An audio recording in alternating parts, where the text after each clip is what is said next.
Handa ka na ba sa mga kwento ni Lola Magda?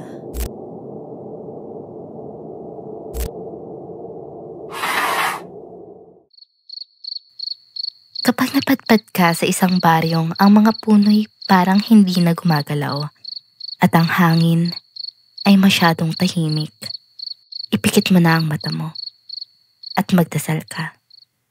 Dahil baka nasa baryo ng mga aswang ka na. Unang batas. Huwag kang darating kapag lampas na ang 6:00 ng gabi.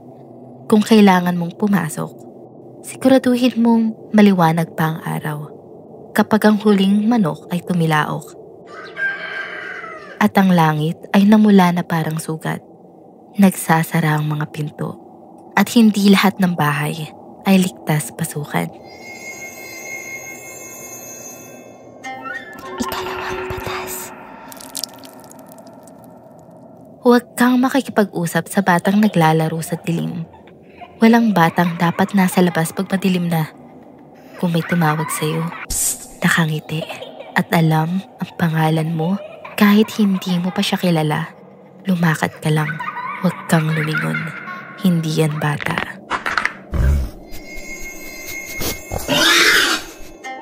Ikatlong batas.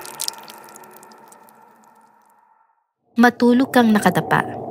Huwag na huwag kang hihiga ng nakatihaya. Gustong-gusto ng aswang ang tiyan, lalo na kung buntis ka. Sa bubong sila gumagapang, manipis ang dila, parang sinulid na dumadaan sa siwang ng kawayan. Tahimik, mapanganib.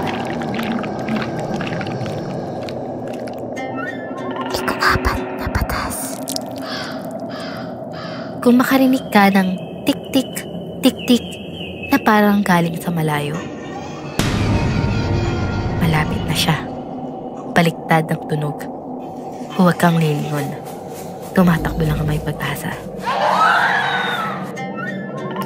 Ika-5 batas. Huwag kang tatanggap ng karne kung malamig na ito. Lalo na kung hindi nila masabi kung anong hayop ang pinaggalingan nito.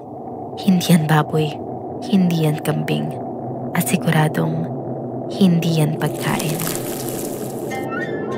Ika-6 na batas. Palagi magdala ng asin, bawang at banal na tubig. Hindi sa loob ng bag, sa katawan mo mismo. Naaamoy ng aswang ang mahihinang loob. Gusto nila ang sariwang sugat at lalo nilang naaamoy ang luhang hindi mo pa napupunas. Ika-7 batas. Huwag mong sundan ang awitin. Minsan, sa gubat, may maririnig kang boses.